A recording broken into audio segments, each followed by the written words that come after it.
Dans la relation entre l'homme et les forces occultes, il est très important de souligner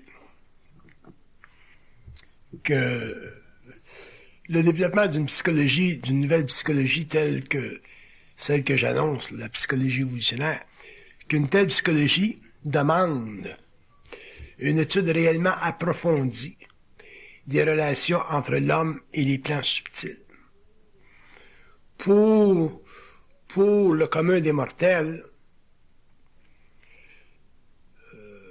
une psychologie évolutionnaire, c'est réellement une science qui permettra à l'homme, au niveau de son ego, de se consolider en relation avec la conscience sociale à l'intérieur de laquelle il est immergé. Par contre, il y aura des individus qui iront plus loin dans le développement de cette psychologie évolutionnaire-là. Et il y a certainement des individus qui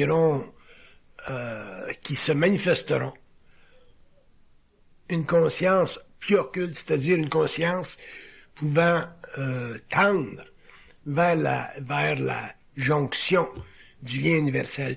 Et c'est réellement à ce niveau-là, que des signes doivent être établis fermement pour faire réaliser, comprendre et saisir à l'individu qui est en évolution rapide que les forces occultes ne doivent jamais être crues. Le mécanisme de la croyance, c'est un mécanisme qui fait partie de la psychologie évolutive. C'est un mécanisme qui est fondé sur l'appointement de l'homme en tant que victime des forces de vie. C'est un mécanisme qui est l'expression d'une condition de soumission. Et en ce qui concerne la relation avec les forces occultes, c'est un mécanisme qui est totalement détrimental à l'évolution de la conscience humaine, au développement de son intelligence, au développement de la volonté de l'homme. Et ce sera très, très important dans les annales futures de cette nouvelle psychologie-là, que finalement on entreprenne de guider l'homme d'une façon intelligente à travers les méandres de cette relation particulière qui existe entre l'ego et les plans subtils. La tendance que l'homme colle l'ego à croire aux forces occultes, ça fait partie de sa conscience périmée. Ce que j'appelle une conscience périmée, c'est une conscience non avertie. Donc une conscience qui n'a pas la science des autres mondes.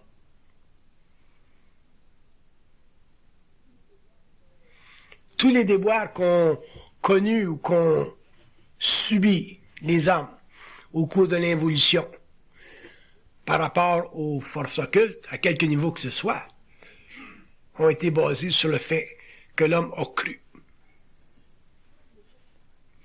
Pour un ego qui pense, c'est très très difficile de s'imaginer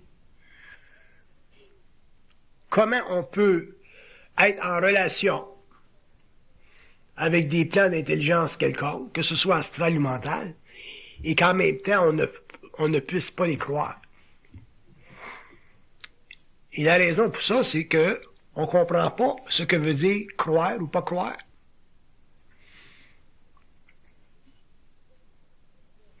C'est pas parce qu'on ne croit pas une personne ou une source d'intelligence qu'on n'est pas averti de quelque chose. Mais croire une source d'intelligence, c'est un acte de foi. Et un acte de foi en relation avec les forces occultes, c'est une soumission de nos outils de protection.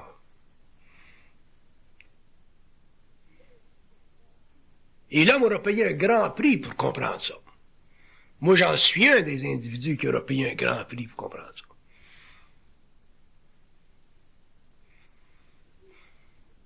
Il y a toujours quelqu'un qui paye un prix pour comprendre quelque chose.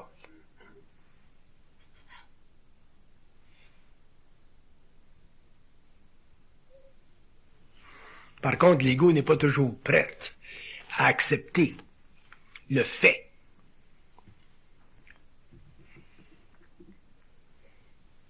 que certaines sciences aillent dans une direction qui ne font pas son affaire. L'homme aimerait être en contact avec des forces occultes et pouvoir les croire. Pourquoi? Premièrement, parce que ça lui donnerait un support extraordinaire. Donc, on revient encore au problème de soumission. On revient encore au problème de foi. Quand vous avez la foi au bon Dieu, vous avez la foi à Sainte Thérèse, vous avez la foi des saints, c'est pas grave, parce que vous ne traitez pas directement, télépathiquement avec les plans occultes. C'est une sorte de rituel psychologique qui a été développé par l'Église, ou les églises, ou les religions. Il y a une protection là, parce que vous n'êtes pas impliqué psychiquement dans une conversation télépathique avec des plans invisibles.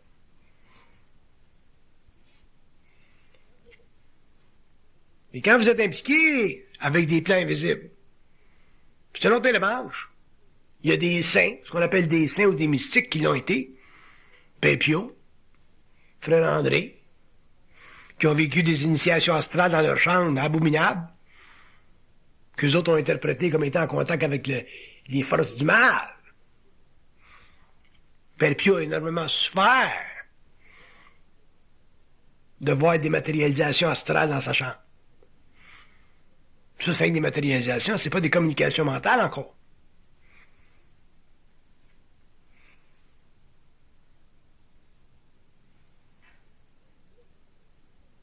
Donc, pour le commun des mortels, la prière, c'est un rituel qui est safe, qui est une sauvegarde. Parce que la prière n'engendre pas de dialogue. C'est un monologue. Il n'y a pas de dialogue avec les plans subtils. Même tu parleras à Saint-Joseph, il ne va pas te répondre. Tu ne vas pas entendre quelqu'un me dire hey, c'est moi Saint-Joseph, il faudrait à telle place. Ça ne marche pas de même.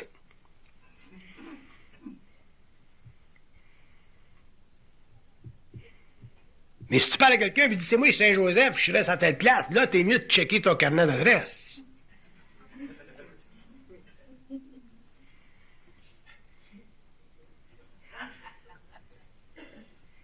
Parce que là, t'es pas sûr, tu le vois pas.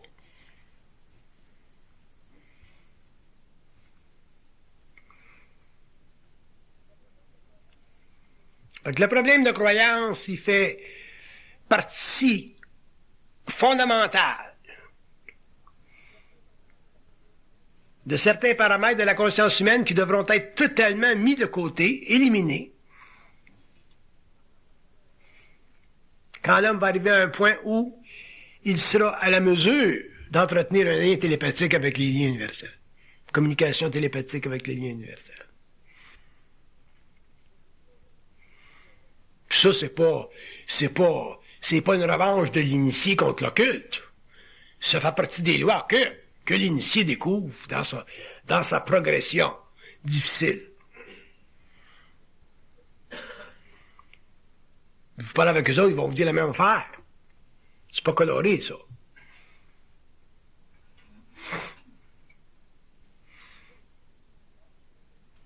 Sinon, l'homme ne peut pas développer de psychologie évolutionnaire.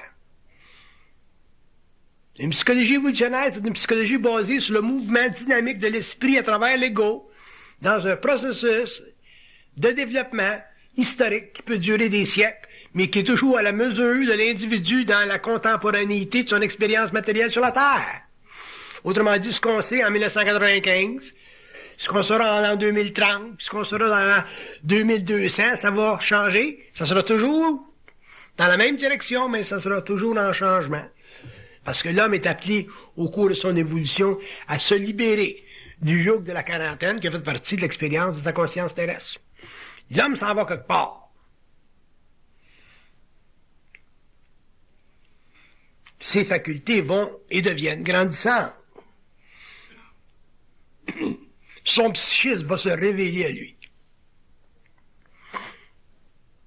L'homme va prendre conscience de son intérieur comme il n'a jamais pris conscience avant. Mais il va passer par une phase de transition. Une phase très spirituelle. Le New Age, que moi j'appelle l'âge du ravage.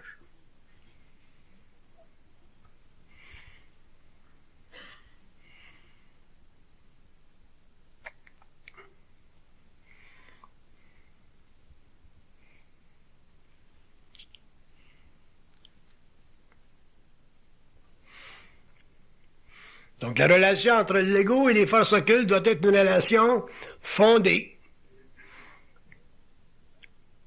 sur la capacité de l'âme, en tant qu'être intelligent, de toujours rapatrier les forces vers lui. Toujours ramener les forces vers lui. Ramener les forces de vie vers lui pour que l'homme en arrive au cours de son évolution à pouvoir contrôler sa destinée sur la Terre en tant qu'ego planétaire ou en tant que mortel conscientisé.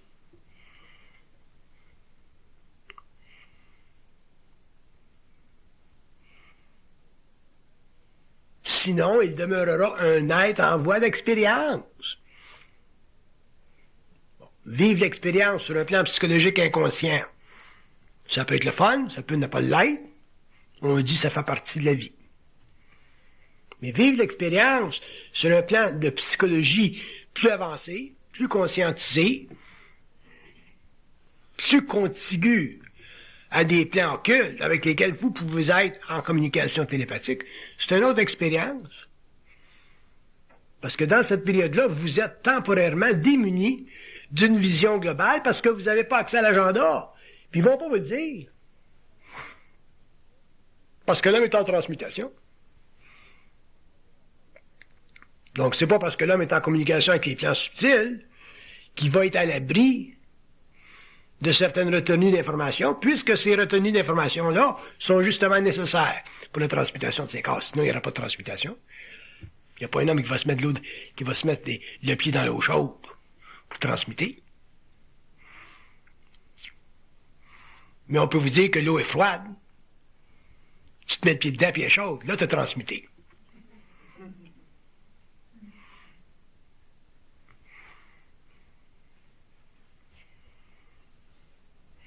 Donc, le plus grand problème qu'aura l'homme au cours de l'évolution, dans son expérience, quelle que soit son expérience, parce que l'expérience occulte, ça varie avec les individus. Mais les êtres qui auront des expériences occultes assez avancées pour prendre conscience de la déchirure du voile du temps et de l'espace, ces êtres-là devront forcément être totalement libres de la croyance, de ce mécanisme fondamental qui a constitué la base de développement de l'ego de l'évolution par rapport aux puissances temporelles ou par rapport aux puissances spirituelles.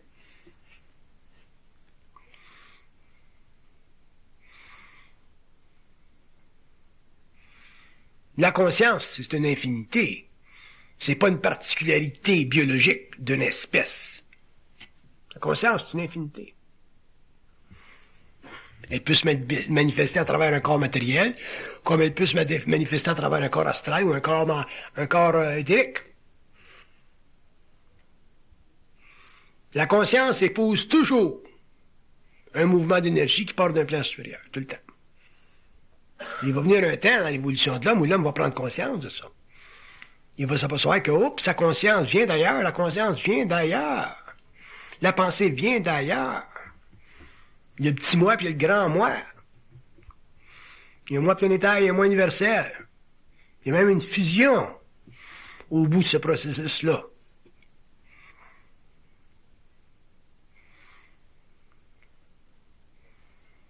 Mais dans ce processus-là, une fois que l'homme s'invite ou est invité par évolution, par programmation à se développer dans ce sens-là, il faut qu'il soit averti pour qu'il puisse reconnaître les pièges de l'évolution et qu'il puisse reconnaître que ce qui fonctionnait durant l'évolution ne peut pas être utilisé durant l'évolution. Sinon, il n'y a plus de protection. C'est là que l'homme vivra une initiation solaire. Donc, ça fait partie des lois occultes de tenter l'homme, toujours, de piéger l'homme, de voir jusqu'à quel point l'homme croit ou croira ou aura tendance à croire le lien universel. Est-ce que l'homme pourra un jour croire le lien universel? Est-ce que l'homme pourra un jour être en confiance suffisamment globale pour ne pas avoir à se protéger contre les forces occultes, les forces systémiques ou les forces astrales? Possiblement. Mais ça se produira pas tant qu'il n'y aura pas eu un contact visuel avec le plan mental. Quand il y a eu un contact visuel, déjà, l'homme sera totalement un être solaire. Puis l'homme, d'ailleurs, à ce moment-là, n'appartiendra plus à la conscience de la Terre. Ça, c'est un autre plan.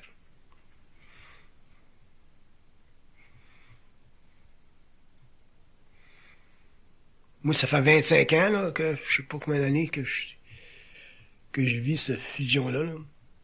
69, on est quoi, 97, là? Ça fait combien d'années, ça? 69, 97. 28 ans, là? Un quart de siècle, ça. Puis, une de mes grandes études encore aujourd'hui, c'est le mystère du mensonge.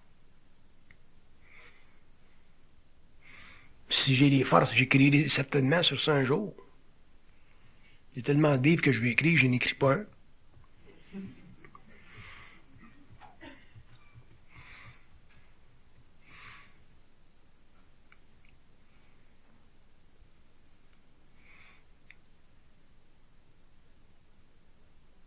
Si vous saviez jusqu'à quel point penser, c'est insuffisant, vous réaliseriez jusqu'à quel point la télépathie avec ces plans-là est fondamentalement nécessaire pour abolir le mensonge et comprendre les lois occultes du mensonge. Pourquoi le mensonge existe? Pourquoi est-ce que ça existe, le mensonge? Si le mensonge n'existait pas, on vivrait sur une planète privilégiée. Si le mensonge n'existait pas, la mort n'existerait pas. Si le mensonge n'existait pas, les formes de gouvernement qu'on connaît sur la Terre n'existeraient pas. Si le mensonge n'existait pas, l'homme serait en contact avec les mondes parallèles. Si le mensonge n'existait pas, l'homme aurait la connaissance infuse. Si l'homme avait la connaissance infuse, il aurait une science intacte. Une science intacte, c'est quoi? C'est la reconnaissance de l'autonomie d'une race inférieure par les races supérieures, permettant à la race inférieure de disposer à volonté de toutes ses facultés qui font partie du lien universel. Donc l'homme aurait la connaissance de l'énergie à tous les niveaux. L'homme pourrait voyager dans le cosmos à tous les niveaux, à tous les plans, à toutes les vitesses. Parce qu'il y a différentes vitesses dépendant de différents espaces-temps. Il y a des endroits dans l'univers, il y a des mondes dans l'univers où les vitesses sont octroyées. Tu peux pas te promener d'un univers à un autre à une vitesse plus rapide que celle qui t'a été donnée le droit de visiter. Il y a des civilisations dans le monde, parce qu'il y a des rencontres, il y a un genre de summit, comme on appelle nous autres sur notre planète, sur la Terre. Il y a des civilisations qui se rencontrent à telle date. Et à ces dates-là, les vitesses de croisière leur sont données. Et si ces gens-là viennent pas à ces conférences-là, pour une raison ou une autre, ils perdent le droit de pouvoir se déplacer dans l'espace et le temps à ces vitesses de croisière-là qui sont maximales. Donc ils perdent, c'est comme si ils perdent du pouvoir. Ils perdent le pouvoir, parce que le pouvoir, ultimement, dans l'univers local, est basé sur la vitesse de lumière. Plus tu vas vite, plus tu as du pouvoir. La traduction de ceci en termes humains sur notre planète aujourd'hui, c'est l'information. On est à l'âge de l'information. Le pouvoir des Américains est basé sur le fait qu'ils ont atteint un niveau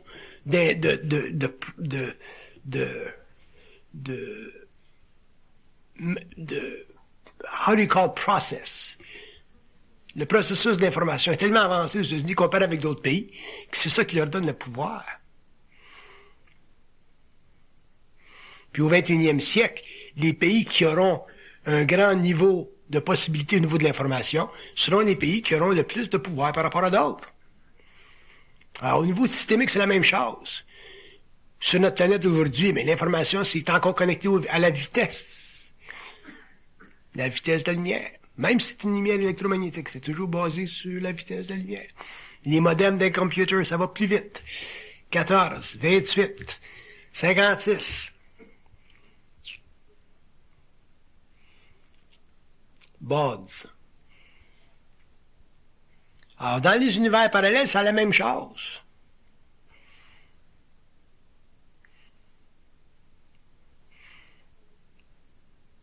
Donc, pour que l'homme en arrive éventuellement à traiter avec des notions qui ne font pas partie de sa culture, il faut qu'il s'habitue graduellement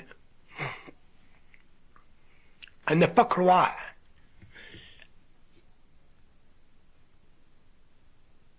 s'il expérimente le contact avec un lien quelconque. Parce que l'homme n'est pas habilité pour le moment à comprendre l'agenda. Il y en a un agenda. Mais il viendra un temps où l'homme n'aura plus ce problème-là. Donc l'homme aura réellement une conscience jupitérienne. Il sera en évolution de conscience jupitérienne. L'homme sera en relation avec d'autres civilisations. Et à ce moment-là, les barrières qui auront fait partie de son évolution seront levées. La quarantaine sera levée, puis l'homme deviendra libre, et la conscience morontielle, donc l'immortalité de la conscience, fera partie de la conscience de la Terre. La maladie n'existera plus, puis la mort astrale n'existera plus. Quand l'homme mourra, il aura conscience morontielle. Mais avant que ces temps-là arrivent, l'homme doit, en tant qu'être ou en tant que race en évolution, se protéger contre un trop grand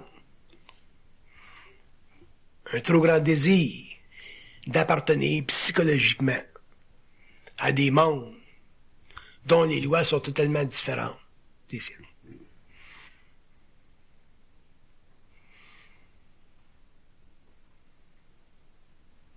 C'est difficile pour un être humain de comprendre, objectivement, le danger de la croyance, parce que la croyance, ça fait partie des lois de l'évolution.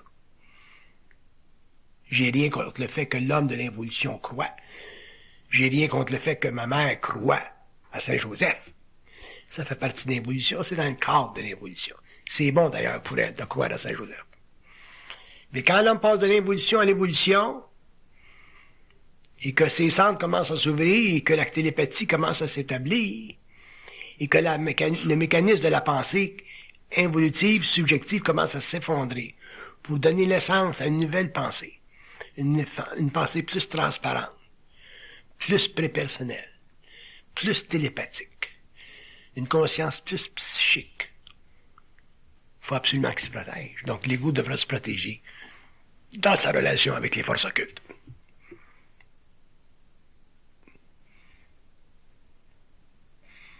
Mon rôle, c'est de donner une science pour l'avenir. C'est pas tenir l'homme par la main. Le plus que je peux faire, c'est de parler en public ou d'écrire.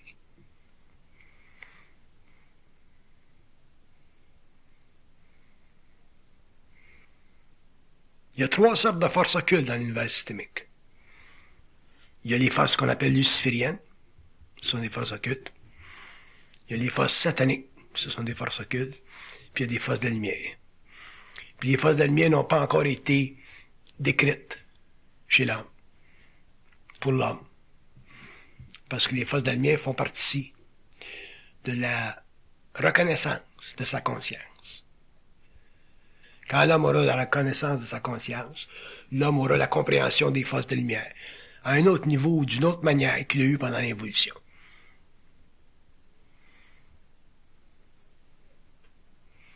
Mais techniquement, ces 3 plans d'énergie-là, luciférien, satanique et les forces de lumière, font partie des forces systémiques qui contrôlent l'évolution des âmes. Donc, qui contrôlent l'évolution des vagues de vie incarnées, qu'on appelle les âmes. Le rôle des forces lucifériennes, c'est d'engendrer dans la conscience humaine suffisamment de crainte pour que l'âme reste rattachée au corps physique.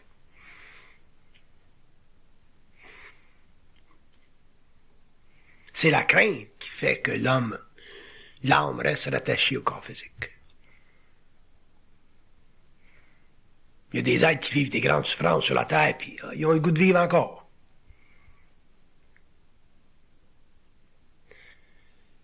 Le rôle des forces sataniques, c'est de créer dans la conscience humaine le partage de sa conscience, c'est-à-dire de créer chez l'homme la réflexion de son ego. Ça, c'est leur rôle, c'est leur job. On ne peut pas les blâmer, c'est pas de même. Le satanisme, c'est pas simplement une valeur morale attribuée à des dominions, ou attribuée à des civilisations, ou attribuée à des états-majors. Il y a des états-majors qui sont sataniques. C'est leur rôle.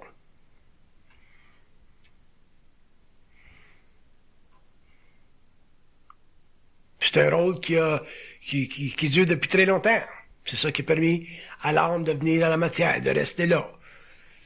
Que le phénomène de la mort s'épuise. Que l'homme développe un ego, ainsi de suite. Donc ces forces cosmiques-là ont un rôle à jouer. Un rôle qui en arrivera finalement à être remplacé par d'autres forces qu'on appelle les forces de lumière.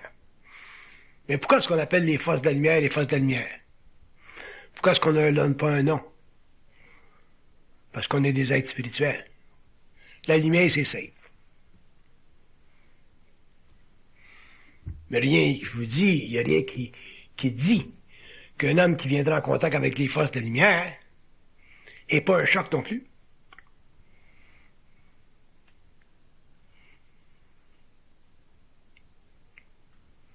Il n'y a rien qui vous assure que les forces de la lumière, c'est des grands blonds avec des beaux yeux bleus. Ça fait partie des projections astrales de la conscience spirituelle de l'âme.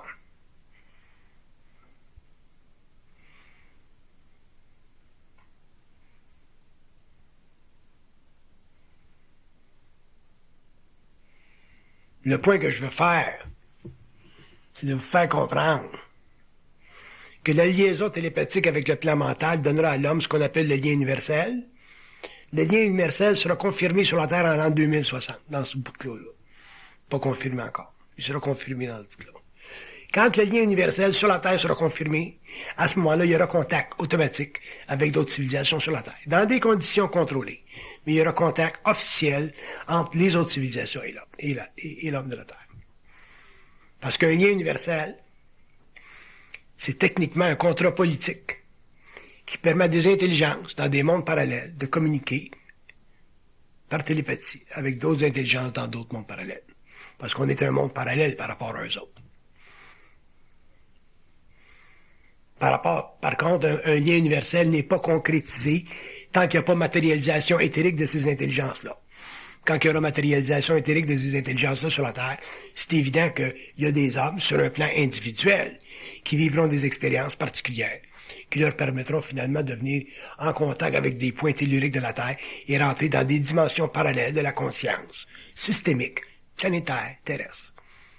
À ce moment-là, l'homme travaillera en science avec d'autres intelligences, dans des coins un petit peu voilés à l'humanité. Et ça fera partie de la nouvelle régence planétaire.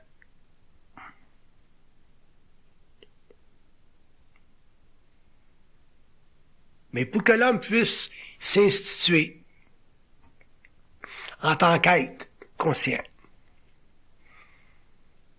il faut qu'il apprenne, il faut qu'il découvre à travers sa propre expérience ou à travers l'expérience d'autres. Il faut qu'il apprenne et qu'il découvre les lois occultes. Et la découverte des lois occultes, le principe fondamental de la découverte des lois occultes, c'est la découverte du mensonge. Parce que le mensonge est responsable pour la séparation des mondes. Si le mensonge n'existait pas, il n'y aurait aucune invisibilité entre les plans. C'est le mensonge qui crée l'invisibilité. Et quand on parle du mensonge en fonction de l'organisation systémique des mondes ou des plans, on ne parle pas de mensonge dans le sens simplement psychologique. Le mensonge comme on le connaît sur la Terre, c'est réellement banal. Mais le mensonge au niveau systémique, c'est l'inhabilité ou c'est dû à l'inhabilité d'une espèce de venir en contact avec une autre sans être soumis par elle. Donc le mensonge cosmique est absolument essentiel pour empêcher que l'homme sur la Terre devienne un esclave. Si le mensonge n'existait pas, les mensonges systémiques n'existaient pas, l'homme deviendrait un esclave, si les forces des mondes parallèles venaient en contact avec lui. Pourquoi? Parce que l'homme est un être mortel. Étant un être mortel, il est régi par les lois sataniques de la crainte, de la désinformation, et les lois du contrôle de l'information par les forces lucifériennes. C'est ça qui donne sa condition, et c'est ça qui est responsable pour ce que vous appelez la condition humaine, que les philosophes ont toujours cherché à comprendre.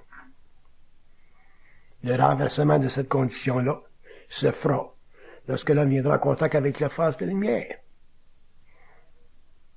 Mais venir en contact avec les forces de la lumière demandera de la part de l'homme de se libérer du principe de la croyance, qui est le premier effort d'un ego intelligent pour renverser les lois du mensonge cosmique dans sa conscience personnelle.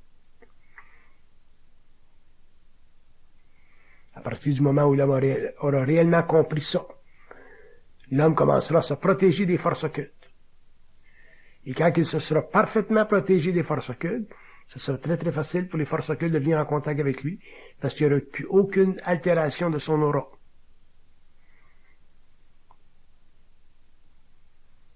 Bon, ça on fait partie de l'évolution de la 6e race racine, 7e race racine. Fait que c'est pas pour nous autres, encore. On est encore après décider, nous autres, si le Québec va être indépendant ou non, tu sais.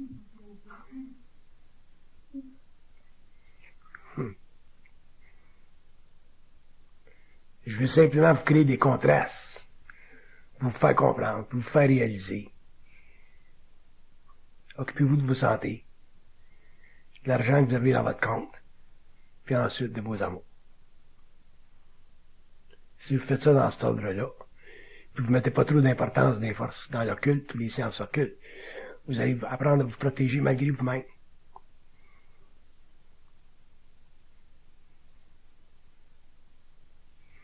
Même les forces occultes est tellement grandes que vous en seriez totalement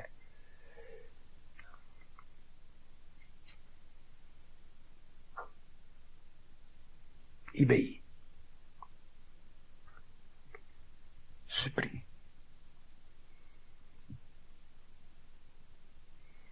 Et pas pour les raisons que vous pensez, mais parce que les lois occultes qui doivent être découvertes font partie de ce processus-là. Un homme ne peut pas ne pas haïr les lois occultes. Donc, un homme ne peut pas être contre le mensonge et en découvrir les lois puis l'origine. C'est ça qui amène l'homme à ça. Donc, ça va faire quoi l'évolution de la conscience évolutionnaire? Ça va faire quoi la psychologie évolutionnaire au cours des siècles? Ça va permettre à l'homme de revenir à ses origines. À ses origines, ça veut dire quoi? Que l'homme connaîtra le mystère de sa création. Qu'est-ce qu'il a créé? Qu'est-ce qu'il a fait? Où est-ce qu'il a commencé? Sur quel plan était-il déjà construit avant de s'incarner en matière? Qu'est-ce que ça veut dire être un homme? Qu'est-ce que c'est une âme? Ça vient d'où une âme? C'est quoi la longévité d'une âme, temporellement? Ça dure-tu forever, une âme? Ou est-ce que ça se transmute pour devenir autre chose? Puis une âme, quand c'est transmuté, ça devient quoi? Est-ce que ça demeure simplement une matière ectoplasmique? Ou est-ce que ça se cristallise dans une énergie totalement solide, équivalente à ce que l'on se trouve sur la Terre, mais dans des mondes parallèles? Est-ce qu'une âme, c'est quelque chose qui nous sert personnellement? Ou est-ce qu'une âme, c'est quelque chose qui est vitalement et cosmiquement lié à un principe éternel que vous appelez vous autres Dieu, mais que d'autres intelligences ou que d'autres niveaux de conscience appellent des alephes, ou que d'autres niveaux d'intelligence et d'autres niveaux de conscience appellent des éternels? Qu'est-ce que ça veut dire un éternel? Autrement dit, l'homme doit en arriver au cours de son évolution à pouvoir constater sans aucune faille. Que la construction psychologique d'une pensée, c'est équivalent à la destruction mentale d'un ordre de grandeur. Et que l'univers du mental fait partie de ce qu'on appelle les architectures du monde invisible. Et les architectures du monde invisible font partie de la constitution psychologique ambiante du mental égoïque de l'homme, tel que vous connaissez dans le soir quand vous rêvez. Quand vous rêvez, vous dites, qu'est-ce que ça devient, cette crise de rêve-là? Ça vient d'où, ce rêve-là? J'aurais jamais pensé à une affaire de même. Ça fait partie des architectures du mental. Il y a autant d'architectures du mental qu'il y a de plans infinis. Il y en a 7 plans infinis. Fait que ça vous donne une idée qu'on n'est pas, même au début de la constitution psychologique d'un ego et de la construction psychologique d'un moi, à partir des plans qui en sont originellement responsables. Ça veut dire qu'on a très peu d'idées de ce qu'on est, et on a très peu d'idées de ce qu'on deviendra. Mais si on commence à s'occuper de ça, ben là, on capote. Là, on tombe dans la malade. Fait que moi, je vous dis, occupez-vous pas de ces affaires-là.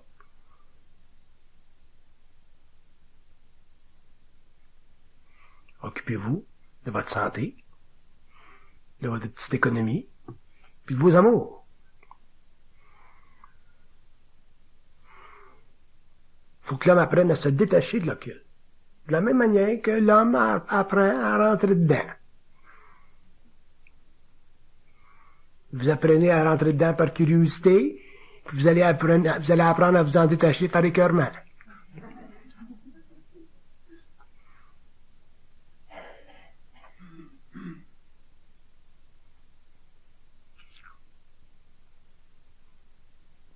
Pas parce que c'est pas intéressant, mais parce que vous devez respecter vos temps. Respectez votre temps. Vous êtes dans un corps matériel. Quand vous serez en forme astrale, ce sera un autre temps. Quand vous serez en conscience morantielle, ce sera un autre temps. Mais respectez le temps dans lequel vous êtes. Sinon, vous allez vivre un déphasage. Puis si vous vivez un déphasage trop grand, mais vous allez vivre une grande tristesse dans votre vie. Parce que votre âme, elle sera plus capable de suivre votre intelligence. La seule raison pour laquelle je capote pas, moi, c'est parce que je pense pas. C'est pour ça que je suis safe. Mais c'est là que je pense, je l'ai fait. Fait que vous autres, vous pensez, fait qu'arrangez-vous pour vous protéger. Moi, j'ai pas de problème à regarder ce qui se passe dans l'invisible. Ça me dérange pas pendant 10 ans, 100 ans, 10 000 ans. Je pense pas. Ça n'a aucune valeur pour moi. C'est même pas de la connaissance. C'est simplement de la télépathie avec eux autres. Mais commencer à penser à ça, je l'ai fait. C'est pour ça que j'ai pas d'écran mental. Je ferme mes yeux, je vois rien.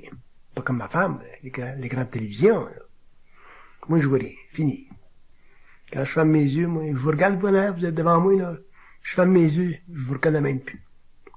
J'ai même pas l'image mentale, là, parce que vous regardez, vous ressentez.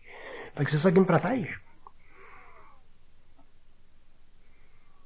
Fait que la relation entre l'ego et les fortes occultes, c'est une relation qui est intelligente, qui est intéressante, c'est une relation privilégiée dans le temps, mais c'est une relation que l'homme doit, avec le temps, apprendre à manager, à gérer, intelligemment.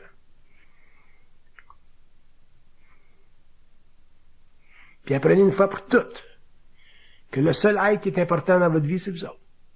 Fait que vous finirez pas comme les gars en Californie. Le seul. Ça n'existe pas un homme plus important que vous. Les journées où vous perdrez notion de ça, qu'il y a un homme plus important que vous, qu'il y a un homme qui en connaît plus que vous, vous êtes fait à l'os. S'il est moindrement occulte, puis s'il est moindrement sous le signe de la domination, il va vous avoir. Il y en a parmi vous autres qui ont eu des bonnes expériences à ce niveau-là. On connaît ça, les lois de la domination, hein?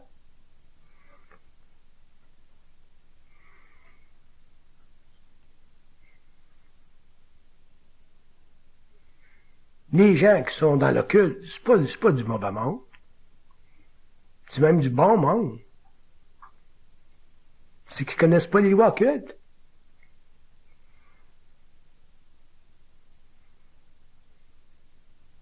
Sur le plan psychologique, on connaît les lois. On connaît les lois de la police, on connaît les lois de l'Église, on sait quoi faire, on sait pas quoi faire. On sait ne pas quoi faire. On sait qu'on vole pas, on sait qu'on tue pas, on connaît les lois sociales. Mais sur le plan, on ne connaît pas. Va donc voir les policiers et dire, ben, ils m'ont dit que. Ouais, ce qu'il va dire, le policier.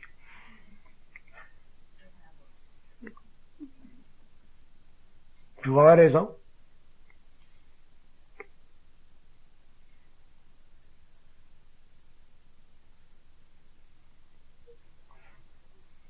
Si vous avez des enfants, des jeunes qui n'ont pas d'identité parce qu'ils sont trop jeunes, puis à cause de leur expérience, qui sont un petit peu trop connectés à des individus qui ont trop sur eux autres de pouvoir de manipulation. Checkez-les, regardez-les, fermez pas les yeux. Attendez pas que ce soit trop tard.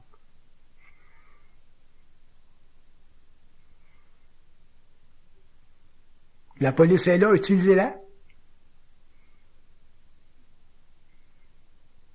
On est drôle, les gars. Aussitôt qu'on s'intéresse à l'occulte, là, aux sciences ésotériques, là, on dirait qu'on devient anti-establishment.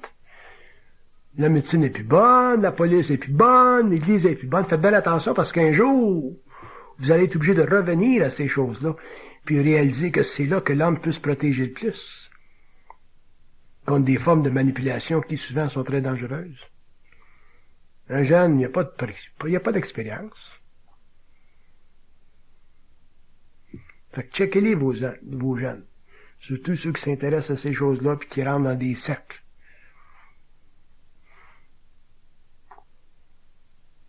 C'est le début de pas croire. Ça fait partie de pas croire.